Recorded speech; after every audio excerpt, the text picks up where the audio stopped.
இன்னைக்கு நம்ம வந்து பார்க்க போற டாபிக் வந்து பொருளாதாரம். ஓகேவா? பொருளாதாரத்துல நம்ம வந்து பேசிக்கா 6th இருந்து நம்ம ஆரம்பிப்போம். பேசிக்ல இருந்து நம்ம தெரிஞ்சுக்கிட்டா தான் நமக்கு வந்து எதுனாலும் ஈஸியா புரியும். ஸோ பேசிக்ல இருந்து பார்க்கலாம். ஃபர்ஸ்ட் வந்து 6th நீ வந்து என்னென்ன வார்த்தைகள் கொடுத்துருக்காங்க அப்படின்னு நீங்க எழுதியிருக்கேன். அதெல்லாம் என்னென்னங்கிறது அர்த்தம் உங்களுக்கு புரியணும். ஃபர்ஸ்ட் நுகர்வு, நுகர்வோர், நுகர்வு பொருள், சேமிப்பு, முதல்நிலை தொழில்கள், இரண்டாம் நிலை தொழில்கள், மூன்றாம் நிலை தொழில்கள் இதெல்லாம் பத்தி தெரிஞ்சுக்கணும். நுகர்வுனா என்ன சொல்வீங்க? இப்போ வந்து நுகர்வு நுகர்வோர்னா நம்ம அன்றாட தேவைக்காக நம்ம அங்காடியில போய் ஒரு பொருளை பணம் கொடுத்து வாங்குறோம்னா அதுக்கு பேரு நுகர்வு. ஓகேவா? அந்த பொருள் வாங்குறோம்ல அது வந்து நுகர்வு பொருள். அந்த பொருளை வாங்குறவங்க நுகர்வோர். சரியா? இப்போ வந்து சேமிப்பு அப்படின்னா நம்ம அன்றாட தேவைக்காக நம்ம வருமானத்திலிருந்து செலவு பண்ணது போக மிச்சம் இருக்க தொகையை நம்ம எதிர்கால தேவைக்காக சேர்த்து வைக்கிறோம்ல அதுதான் சேமிப்பு. சரியா? இப்போ வந்து சேமிப்பை பத்தி இந்த 6th ஒரு குறள் கொடுத்துருக்காங்க. அது என்னன்னா அளவறிந்து வாழாதான் வாழ்க்கை உளப்போல இல்லாகி தோன்றா கெடும் அப்படின்னு சொல்லி கொடுத்துருக்காங்க. அதுக்கு என்ன அர்த்தம்?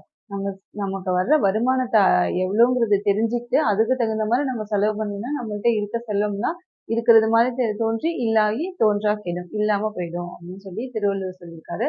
ஸோ சேமிப்புங்கிறது எவ்வளவு முக்கியங்கிறத நம்ம தெரிஞ்சுக்கணும். இப்போ என்னன்னா நுகர்வோர் என்னன்னு தெரிஞ்சுக்கிட்டீங்களா?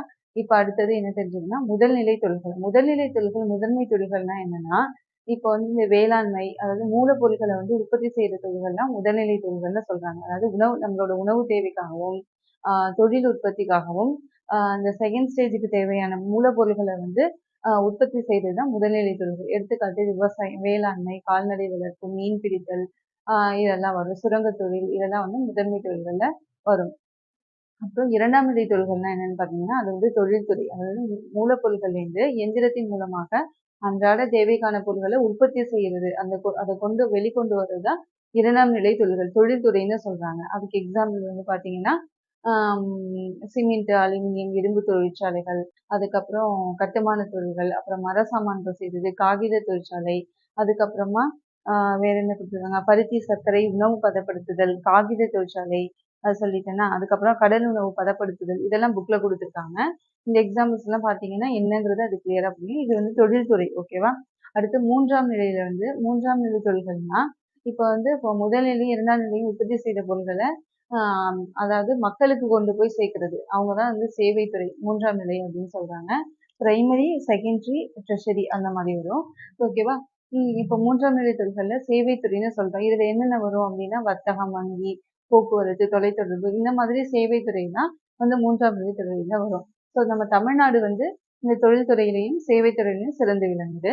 ஸோ வந்து இதெல்லாம் நகரங்கள்ல பெரும்பாலும் நடக்கிறதுனால தமிழ்நாட்டில் 47% மக்கள் நகரங்கள்ல வாழ்கின்றனர். ஓகேவா? இப்போ வந்து காந்திஜி என்ன சொல்லியிருக்காரு? கிராமங்கள் நம் நாட்டின் முதுகெலும்பு அப்படின்னு சொன்னது யாரு? மகாத்மா காந்தி சொல்லியிருக்காங்க. ஓகேயா?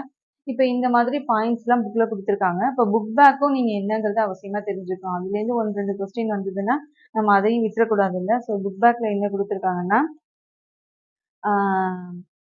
தானியங்களை உற்பத்தி செய்பவர்கள் யாரு? தானியங்களை உற்பத்தி செய்வது முதல்நிலை தொழில்கள் தான் அதுல வரும். ஸோ தேன் எடுத்தல் என்பது அதுவும் முதல்நிலை தொழில் தான். அதுக்கப்புறமா மூலப்பொருட்கள் பயன்பாட்டு பொருளாக மாற்றுவது மூலப்பொருட்களை பயன்பாட்டு பொருட்களாக மாற்றுவது இரண்டாம் நிலை தொழில்துறை. ஓகேவா?